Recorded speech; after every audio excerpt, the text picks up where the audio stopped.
గత నెల రోజులుగా కల్లాలలో రైతులు పడుతున్నటువంటి ఆవేదన దుఃఖాన్ని మా రైతు సంఘం నాయకులు బసవలక్ష్మీనారాయణ గారు అనేక సందర్భాల్లో అగ్రికల్చర్ మినిస్టర్ గారిని కలిసిండ్రు, అదేవిధంగా సివిల్ సప్లైస్ మినిస్టర్ కలిసిండ్రు, అధికారులను కలిసిండ్రు.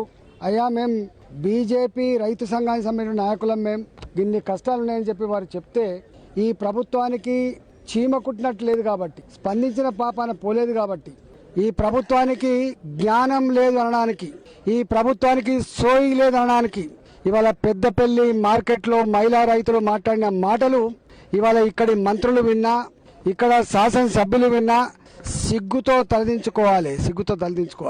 ఇవాళ వాళ్ళు చెప్తున్న మాటలు, ఈ బాధలు పడలేక మేము 1700 రూపాయలకో 1800 రూపాయలకో మక్కలు అమ్ముకుంటే అవే మక్కల్ని బ్రోకర్లు కొనుక్కొని డూప్లికేట్ రైతుల పేరిట పాసు పుస్తకాలు సంపాదించుకొని మాకేమో మీ పాసు పుస్తకాలు పట్టుకరా, మీ తమ్ము కావాలని చెప్తున్నారు. కౌలు రైతులకు ఎక్కడ తమ్ము ఉంటుంది? ఇవాళ ఏ భూమి యజమాని దగ్గర అయితే కౌలు రైతులు లీజు తీసుకున్నారో ఆ భూమి యజమాని ఒక ఆయన బాంబేలో ఉంటాడు, ఒక ఆయన దుబాయ్లో ఉంటాడు, ఒక ఆయన హైదరాబాద్ ఉంటాడు. ఆ రైతు వచ్చి భూమికి నువ్వు తమ్ము పెడితేనే ఇవాళ నీకు బస్తాలు వస్తాయి, నీ కాంట వస్తాయి. అంటే ఇంతకంటే బుద్ధి లేనిదనం ఇంకా ఉందా అని చెప్పి అడుగుతా ఉన్నాం. ఇవాళ కౌలు రైతులకి గతంలో కౌలు రైతులు ఎవరైతే ఉన్నారో ఇవాళ భూమి యజమాని బదులుగా కౌలు రైతుల పేర్లు దాంట్లో పెడితే తమ్ము పెడితే వచ్చేది. కానీ వాళ్ళ కౌలు రైతులకు ఆ వెసులుబాటు లేదు. దీన్ని వెంటనే సరిచేయమని చెప్పి ప్రభుత్వాన్ని డిమాండ్ చేస్తున్నాం. నెంబర్ 1. నెంబర్ 2, ఇవాళ మొక్కజొన్నలు నేను ఫస్ట్ టైం చూస్తున్నాం.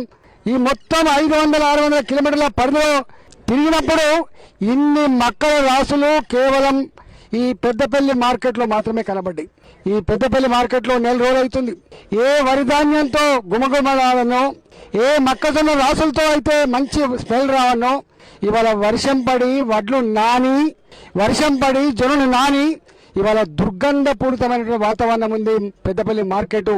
ఇవాళ రైతులు అంటున్న మాట ఏంటంటే, మేము పండించడానికి కూడా ఇంత బాధపడలే బిడ్డ, కానీ అమ్ముకోవడానికి మేము చూస్తున్న నరకం ఇంత అంత కాదు బిడ్డ. వ్యవసాయం మేము చేయలేము, ఇంత మందు దాగి చచ్చిపోదామని దుఃఖం వేస్తుంది, బాధేస్తుందని చెప్పి వాళ్ళు మాట్లాడుతున్నారు. వాళ్ళు అంటున్న ఇంకొక మాట ఏంటంటే, మొక్కజొన్న రైతులైతే మా బస్తాలు లేవు, మేము ఇయ్యమ్మకి బస్తాలంటే బస్తాలు కూడా వాళ్ళే కొనుకొచ్చుకుంటున్నారు, సుతులు వాళ్ళే కొనుకొచ్చుకుంటున్నారు, వాళ్ళే కూలీలను బట్టి నింపుకుంటున్నారు. అవసరమైతే వాళ్ళే కాంట కూడా పెట్టించుకుంటా అంటున్నారు. అవసరమైతే ట్రాక్టర్లో మీరే తీసుకుపోయేస్తా అంటున్నా కూడా కనికరం లేదు బిడ్డ. నెల రోజులు అవుతుంది, 40 రోజులు అవుతుంది.